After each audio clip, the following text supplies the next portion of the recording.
So once we've given children a lot of activities and a lot of experience in developing that sense of five, that five anchor, and we start to transition them into seeing five and then some more, the next logical step is to start developing their 10 anchor. This isn't something that should be rushed. Children really need time to really develop their sense of five, and as well as developing their sense of 10. And it's important that we really lay out the foundations for this.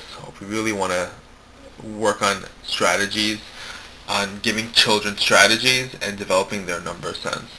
So here we have the 10 frame cards. We've used it in other activities. So once they're familiar with 10 frame cards, they've used some of the activities from prior lessons, what we can have them do is we can have them give us 10 facts. And again, 10 facts are similar to the 5 facts, but 10 facts are how much is needed to complete the 10 frame, or how much is less than, how much this number is less than the number 10. So for example, how many more do we need to complete this 10 frame? Well, this number is, looking at it, it's 5 and 1, so it's 5, 6. So 6 plus 1, 2, 3, 4 equals 10. Or 10 minus 1, 2, 3, 4 equals 6. So the two things we can have kids do when they give us the 10 facts. We can have them work on the addition first, on how many more we need to complete the 10 facts, or how many spaces are missing, how many spaces are taken away from the 10 facts. So here we have 4 spaces missing, so 10 minus 4 equals 6. So once kids have developed that, and I would strongly encourage you having them use counters to really complete the 10 fact first before just verbally doing it. So here it's 5 and 6. 6 plus 1, 2, 3, 4. 6 plus 4 equals 10. Or 10 as a whole minus 1, 2, 3, 4 equals 6. Here we have the number 4. And a rule we want to let kids know, I've said this in another lesson also, is there's only one counter per box. And also the second thing is we always make sure that one row is filled in before we work on the next row. So for example, this is the number 4.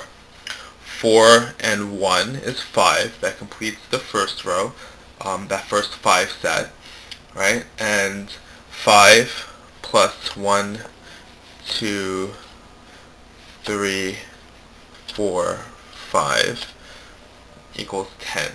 So we have the number 4 that we started with plus 1 plus 5 is 6. So 4 plus 6 equals 10. Or 10 minus 6 equals 4. The next thing we have is number 3. So again, we're completing the first row. 3 and 2 completes the first row. 2 and then 1, 2, 3, 4, 5. So 1, 2, 3, 4, 5, 6, 7. So 3 plus 7 equals 10. Or 10 minus 7 equals 3.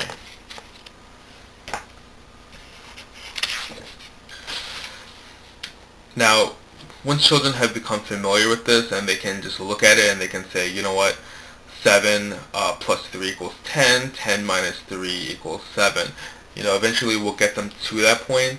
It'll be probably using a combination of the 10 frames as well as other activities that I'll be including to develop 10 anchors. But we want to give them a wide range of activities and experiences, and once they've developed that sense of 10, they'll be able to look at this and they'll be able to just look at the card and say, you know what, 5 and 2 is 7, so 7 plus 3 equals 10, and then 10 minus 3 equals 7.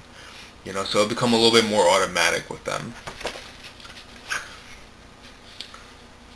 And And basically what we'll do is we'll continue on with those 10 facts until it's automatic, because what we're trying to develop is that sense of not only develop their number sense, not only give them a tool to visualize that sense of 10, but also we want them to become more automatic in some of those basic number operations.